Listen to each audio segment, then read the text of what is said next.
Untuk yang pertama, di sini saya akan memberikan sedikit gambaran mengenai apa itu cara pembuatan obat yang baik.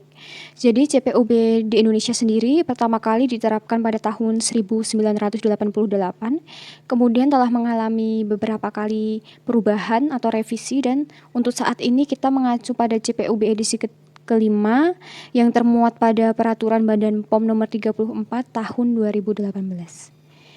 Jadi apa itu CPOB? CPOB merupakan cara pembuatan obat dan atau bahan obat yang bertujuan agar mutu dari obat atau bahan obat yang dihasilkan itu memenuhi persyaratan dan memenuhi tujuan penggunaannya.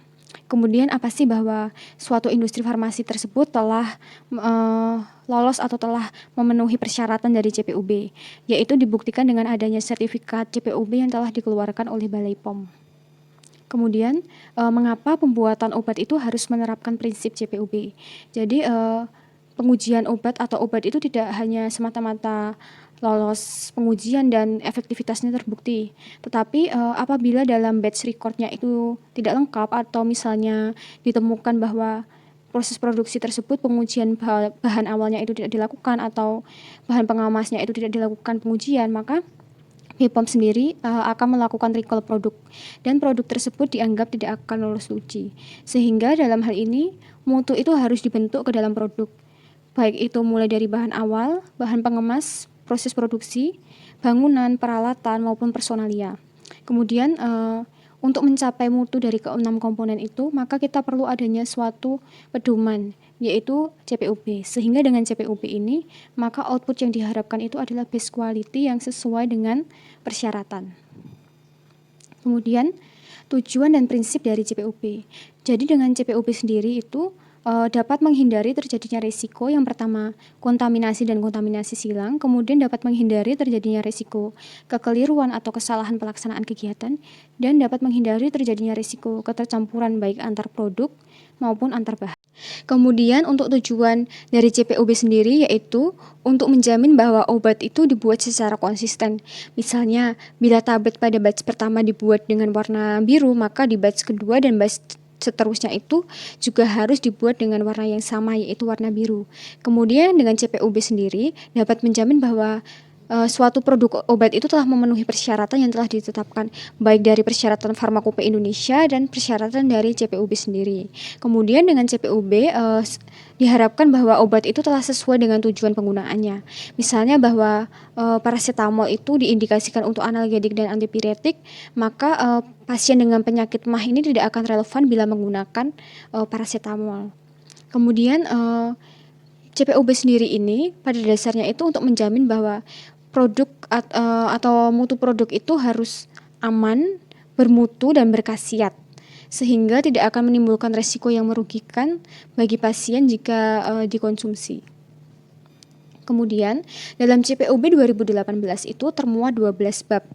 Bab yang pertama itu mengenai sistem mutu industri farmasi. Dalam hal ini, industri farmasi itu harus menghasilkan obat yang sesuai dengan tujuan penggunaannya, kemudian memenuhi persyaratan izin edar, dan memenuhi persyaratan uji klinik, sehingga tidak akan berbahaya bila dikonsumsi oleh pasien. Bab kedua mengenai personalia, di mana personalia itu harus sesuai dengan kualifikasi, kemudian mencukupi jumlahnya, dan telah berpengalaman praktis.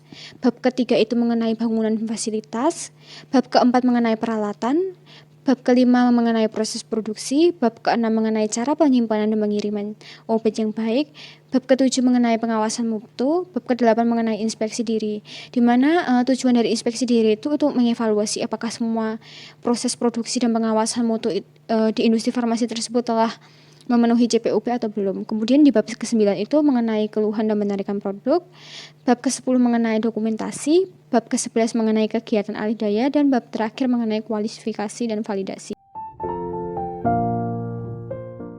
Kemudian apa itu CPKB? Jadi CPKB itu merupakan seluruh aspek kegiatan pembuatan kosmetik yang bertujuan untuk menjamin agar produk kosmetik yang dihasilkan itu memenuhi persyaratan mutu yang telah ditetapkan dan sesuai dengan tujuan penggunaannya. Kemudian, industri kosmetik itu dibedakan menjadi dua golongan, yaitu golongan A dan golongan B. Di mana golongan A itu sebagai penanggung jawab teknisnya itu harus seorang apoteker.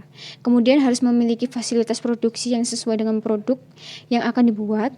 Kemudian harus memiliki fasilitas laboratorium sendiri. Kemudian industri kosmetik golongan A itu dapat memproduksi semua bentuk jenis sediaan. Kemudian wajib menerapkan CPKB, sedangkan industri kosmetik golongan B itu sekurang-kurangnya harus memiliki tenaga teknis kefarmasian sebagai penanggung jawab teknis, kemudian harus memiliki fasilitas produksi teknologi sederhana yang sesuai dengan produk yang akan dibuat, dan harus menerapkan prinsip hygiene sanitasi dan dokumentasi yang sesuai dengan CPKB. Kemudian apa sih tujuan dari CPKB? Jadi tujuannya itu dibedakan menjadi dua, tujuan umum dan tujuan khusus. Untuk tujuan umumnya sendiri itu agar melindungi masyarakat terhadap hal-hal yang merugikan dari penggunaan kosmetik, karena kosmetik tersebut tidak memenuhi persyaratan standar mutu dan tidak memenuhi persyaratan keamanan. Kemudian tujuan umum yang kedua itu dapat meningkatkan nilai tambah dan daya saing produk kosmetik Indonesia itu di era pasar bebas. Sedangkan tujuan khususnya itu dengan penerapan CPKB oleh pelaku industri kosmetik diharapkan dapat bermanfaat untuk perkembangan industri kosmetik ke depannya, dan supaya pelaku industri kosmetik ini tetap konsisten dalam penerapan CPKB ke depannya. Kemudian dalam penerapan pedoman CPKB sendiri itu dibuktikan dengan adanya sertifikat CPKB dan sertifikat pemenuhan aspek SPA CPKB. Selanjutnya saya akan menjelaskan mengenai CPOTB. Apa itu CPOTB? Cara pembuatan obat tradisional yang baik atau disingkat CPOTB meliputi seluruh aspek yang menyangkut pembuatan obat tradisional yang bertujuan untuk menjamin agar produk yang dihasilkan senantiasa memenuhi persyaratan yang berlaku. Hal ini disebutkan di dalam Keputusan Menteri Kesehatan Republik Indonesia Nomor 659 Tahun 1991.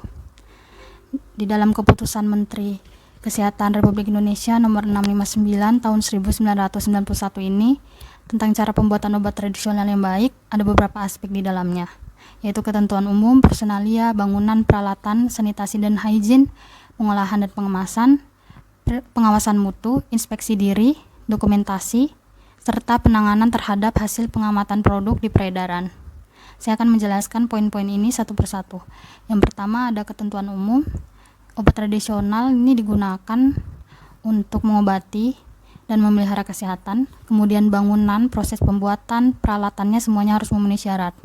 Untuk personalianya sendiri mengenai sumber daya manusianya, jadi SDM-nya ini harus memiliki kesehatan tidak hanya secara fisik namun juga secara mental, memiliki pengetahuan dan keterampilan yang baik dalam proses produksi, serta kesadaran untuk menerapkan CPOTB. Kemudian untuk bangunannya didirikan di tempat yang terhindar dari pencemaran, dan juga bangunan ini jangan sampai mencemari lingkungan sekitarnya. Untuk peralatannya sendiri ini harus digunakan dari bahan yang aman yang sesuai dengan produk, serta jumlahnya pas untuk proses pembuatan atau proses produksinya. Kemudian sanitasi dan hygiene-nya ini masuk ke dalam aspek pembuatan obat tradisional yang harus memenuhi persyaratan kesehatan. Kemudian untuk pengolahan dan pengemasannya, untuk pengolahannya ini tidak boleh sampai terkontaminasi, kemudian pengemasannya harus aman dan baik, dan juga penyimpanannya harus rapi dan teratur.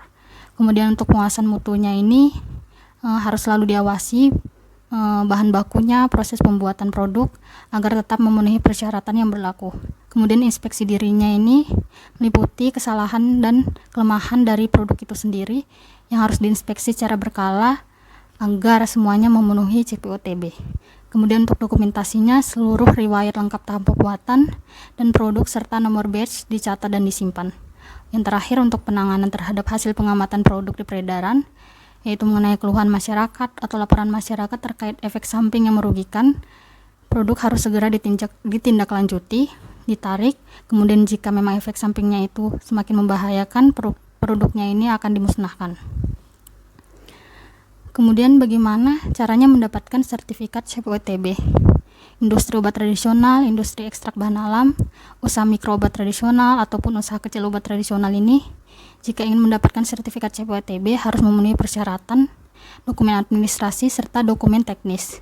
Untuk dokumen administrasinya ini terdiri dari surat permohonan yang nantinya akan diajukan kepada Direktur Pengawasan Obat Tradisional dan Suplemen Kesehatan Republik Indonesia, kemudian bukti pembayaran penerimaan negara, bukan pajak sesuai dengan ketentuan peraturan perundang-undangan, kemudian surat pernyataan komitmen untuk permohonan sertifikat CPOTB. Lalu untuk dokumen teknisnya sendiri ini harus memenuhi dokumen Dina Tata Ruang Bangunan, kemudian dokumen sistem mutunya yang sesuai dengan CPWTB yang tadi persyaratannya sudah saya sebutkan sebelumnya. Jika dokumen administrasi serta dokumen teknisnya ini telah terpenuhi atau semua persyaratannya telah terpenuhi, maka Direktur Pengawasan Obat Tradisional dan juga Suplemen Kesehatan RI dapat mengeluarkan sertifikat CPWTB.